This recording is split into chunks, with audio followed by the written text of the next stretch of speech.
Goblin launch detected.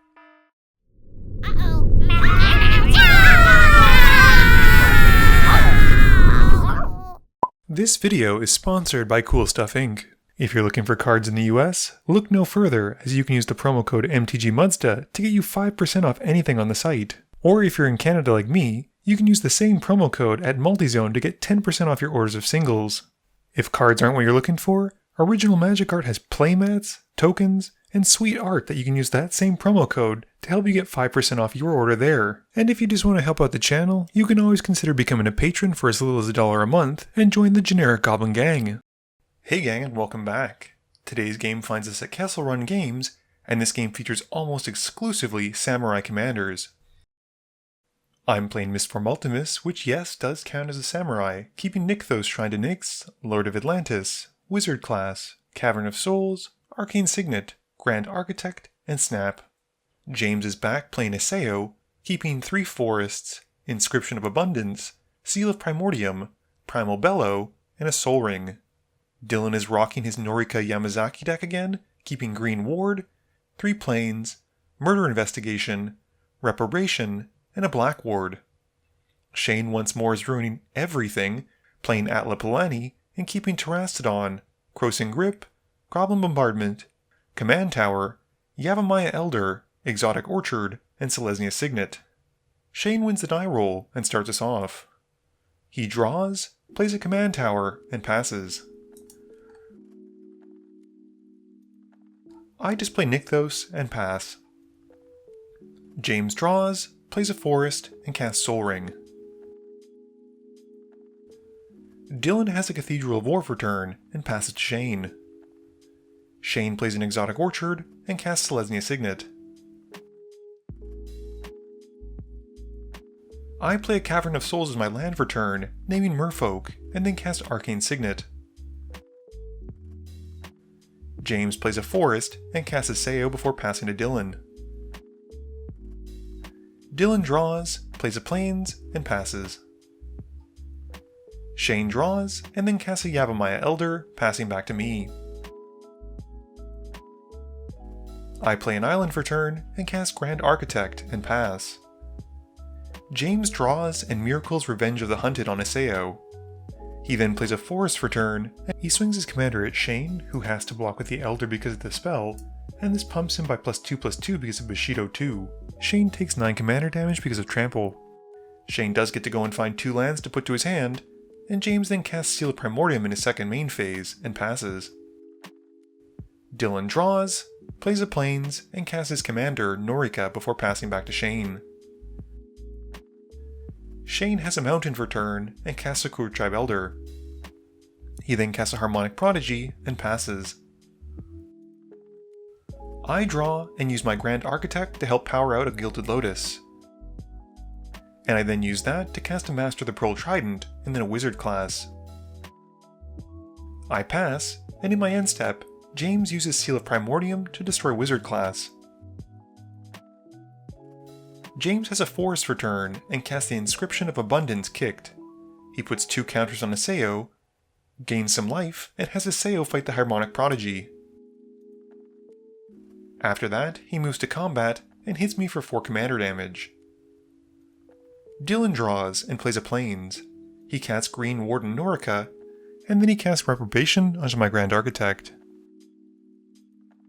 He then suits up the Norika with Ethereal Armor and swings her at James for 7 commander damage. After that, Shane sacrifices Sakura Tribe Elder to go and find a Plains. Shane draws and plays a forest. He has enough mana for Atla Palani and then Goblin Bombardment and passes. I draw and play a Sliver Hive. I then cast Lord of the Unreal and follow up with Mistform Ultimus, as well as the Lord of Atlantis. Moving to combat, I swing the earlier cast Master of the Pearl Trident at James, dealing 3. I then pass turn. James draws and plays a forest. He casts a Burnished Heart and moves to combat, swinging Isao at me. I chump with the Grand Architect, and after that, James passes.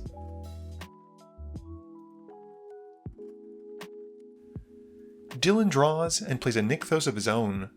He then casts SRAM, and follows up a black ward on Norika, drawing a card from SRAM. Moving to combat, he swings Norika at me for 7, and I just take the hit. In his post-combat main phase, Dylan casts Reprobation on Atla Palani, and draws a card from SRAM, and passes. Shane draws, and plays a Commander Sphere, and then passes to me. I draw, but decide to keep my mana up, and pass. During my end step, James sacrifices the Burnished Heart to go and find 2 forests before taking his turn. James draws and casts Tatsumasa, the Dragon's Fang, and equips it to Isao.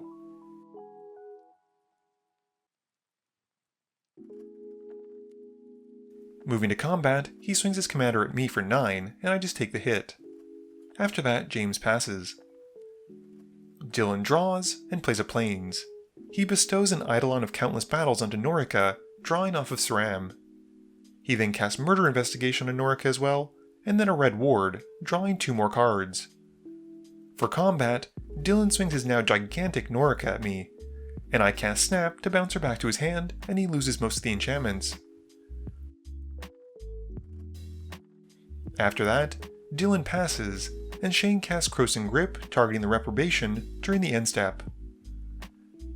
Shane draws and casts Genesis, and then passes turn. In his end step, I Wizard Cycle Vidalcan Aether Mage, going to grab a Zami before moving to my turn. I draw and cast a Zami in my main phase. Moving to combat, I swing Mistform at Dylan, dealing 6. After combat, I just pass turn. James draws and casts a Drum Hunter in his main phase. He swings Isao at Dylan for 9, who takes the hit. He then passes, drawing a card off the Drum Hunter at the end of turn. Dylan draws. Before leaving the draw step though, James decides to cast Ram Through on my Azami, and I tap it to draw a card, and tap the Lord of the Unreal to draw another card, and Azami gets taken out. Dylan then recasts Norika in his main phase, and follows up with a Minimus Containment on Tatsuma, drawing a card from SRAM. After that, he passes turn. Shane uses this as an opportunity to make an egg with Atla Palani, and then sacrifices it and Genesis to deal damage with Goblin Bombardment to Norika. The egg then flips into a Burnished Heart, and Shane goes to his turn. Shane pays 3 on his upkeep to return Harmonic Prodigy to his hand, and then draws. He then recasts the Prodigy, and passes to me. I play a Myriad Landscape, which comes in tapped, and activate Nykthos for 7 blue mana, casting a Galecaster Colossus and a Soul Ring. I then move to combat, swinging Mistform at James for 6, and pass. James's turn has him going straight to combat and swinging Isao at Shane. Shane makes an egg token with Atla and blocks with it. And thanks to the Prodigy, gets 2 triggers, flipping into Gerard, Weatherlight Captain, and a Moorland Rescuer.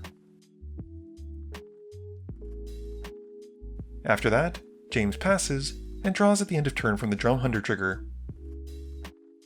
Dylan plays a Plains, and recasts Norika, and then is shielded by Faith on her, drawing from SRAM.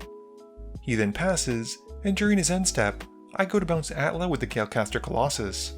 In response, Shane sacrifices Burnished Heart and Atla to ping Lord of the Unreal.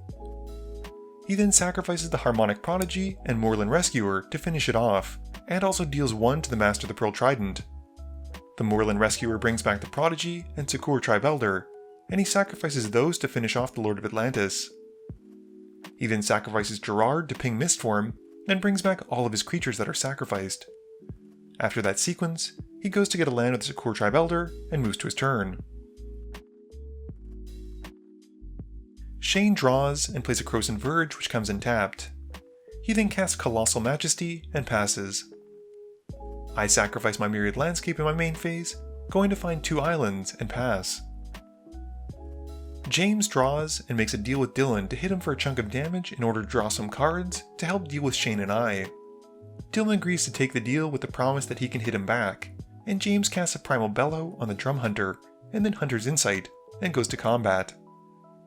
He swings the Drum Hunter at Dylan, dealing 9, and then gets to draw 9 cards, and in his second main phase, plays a Temple of the False God, and then a Reclamation Sage. He destroys the Minimus Containment, and then casts Selvala, Heart of the Wilds. With nothing else, he passes to Dylan. Dylan plays a Plains and casts Celestial Mantle into Norika and moves to combat. He swings at James as per their agreement, and James takes a hit for 7. Dylan then gets to double his life total, and once that's done, casts a green ward into second main phase, drawing a card. Dylan then passes, and Shane goes to make an egg, and I respond by bouncing Goblin Bombardment with the Galecaster Colossus. This resolves, and Shane then cracks his Burnished Heart before moving to his turn. Shane draws and casts Growing Ranks, as well as Goblin Bombardment in his main phase. He then moves to pass, and at the end of his turn, I activate the Galecaster Colossus to bounce the Bombardment again. Shane responds by sacrificing an egg to deal 1 to me, and he flips into a Soul of Zendikar and a Thragtusk, gaining 5. I cast Washout in my main phase and name Green. Shane responds by casting a Naya Charm on my Mistform to kill it. And once everything green is bounced back to their hands, I follow up with a Mirror Regery. I then move to combat, swinging the Galecaster at Shane for 5. In my post-combat main phase, I cast a Phantasmal Image, having it also come in as a copy of the Galecaster Colossus. James just recasts Isao in his main phase and Selvala, and then the Reclamation Sage to blow up my Gilded Lotus. He plays a Forest and cycles Tranquil Thicket and passes to Dylan. Dylan draws and plays a Core Spirit Dancer and then Daily Regiment on Norika, drawing 2 cards. He activates Nykthos for 10 mana and uses it to cast a Moonblessed Cleric, going to find a blue ward and put it on top. He then casts a Gift of Immortality, drawing 2, one of which is the blue ward. Dylan then casts it, drawing 2 more, and activates Hall of Heliod's Generosity in response to put the Eidolon of Countless Battles on top of his library and draw it thanks to the draw triggers. He then casts an Esper Sentinel and activates Daily Regiment twice to get Norika 2+1/+1 counters on her before going at Shane. Shane casts Druid's Deliverance in response, fogging everything and populating his beast token. After that, Dylan casts Reprobation from his graveyard to kill my Phantasmal Image, and with the sacrifice trigger on the stack, I tap it to bounce Blue Ward in response, and Dylan then passes to Shane. Shane draws and recasts Atla Palani. He follows up with his Goblin Bombardment and lets Dylan draw from the Esper Sentinel. He then casts Growing Ranks again and passes. I draw and recast Mistform Ultimus. With nothing else to do, I pass. James draws and casts a Blanchwood Armor on Isao. He equips Tatsumasa onto his commander, and then activates Selvala for 16 green to help cast Raised by the Wolves, which makes 2 wolf tokens. James then recasts the Drum Hunter, and the table makes a pact to take care of Dylan. I do my part by bouncing Norika and SRAM, while Shane sacrifices 2 beast tokens to take out the Core Spirit Dancer. James then uses Prey Upon on the Esper Sentinel and moves to combat, swinging his commander Dylan for 18. This is more than enough commander damage to take him out, and once all that's done, James moves to his end step, drawing. Shane draws and recasts Thragtusk, gaining 5, and then casts a Colossal Might. With nothing else, he passes. I cast Archaeomancer in my main phase, attempting to get back Washout. Shane responds by activating Atla Palani and sacrifices the token to Goblin Bombardment to deal 1 to me. He puts to field Vitu-Ghazi Guildmage and Gorok's Pack Leader. I then recast the Washout, naming green once more, and I go to combat. I swing 11 points of damage at Shane and pass turn. James draws and recasts Selvala, Isao, and equips the Tatsumasa to Isao once more. He then plays a Detection Tower and recasts Drum Hunter, passing turn and drawing his end step from the Drum Hunter trigger. Shane draws and casts a Dragon Egg, as well as Atla Palani. With Atla Palani on the stack, I respond by bouncing Goblin Bombardment, with the Archaeomancer tapping it thanks to the Galecaster Colossus. Shane then casts a Farseek, going to find a Cinder Glade, and then recasts the Bombardment once more, and passes. I draw, and go to bounce Atla. while Shane responds by sacrificing the dragon egg to ping me for 1 with the bombardment. This has him flipping into Sepulta and Thrasta, and once that's done, I pass. James draws and recasts the Blanchwood armor and activates Selvala for another 16. He then recasts Reclamation Sage, which enters and blows up the Goblin Bombardment, and follows up with Raised by the Wolves again. He then casts a Hedron Blade and equips it onto his commander. He then casts Grithama, and due to the fact that he promised both Shane and I that he wouldn't deal damage to us, can't deal damage with Isao to either one of us. He however does want to draw cards, so he goes to combat and swings Isao at Shane, fighting Grithama to draw 19 cards.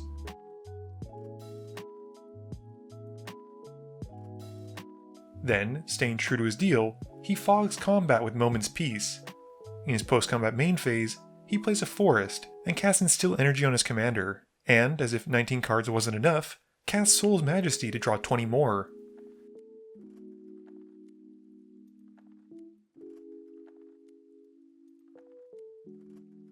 James then untaps Isao with Instill Energy and casts a Ring of Colonia and moves to discard. Shane draws and casts Atla Palani again. Moving to combat, he swings Sepulta at James for 8, who takes the hit. Shane then recasts Colossal Majesty and casts a Karmic Guide, who upon entering, brings back the Dragon Egg and passes. During his end step, I bounce Atla back to his hand. My turn is very quick as I draw, but stay on the defensive and pass. James draws and plays a Yavimaya Cradle of Growth. He activates Selvala for 22 green mana this time, and uses it to cast Vigor and an Archetype of Endurance. And with the archetype on the stack, I respond by bouncing Vigor, Selvala, and Isao.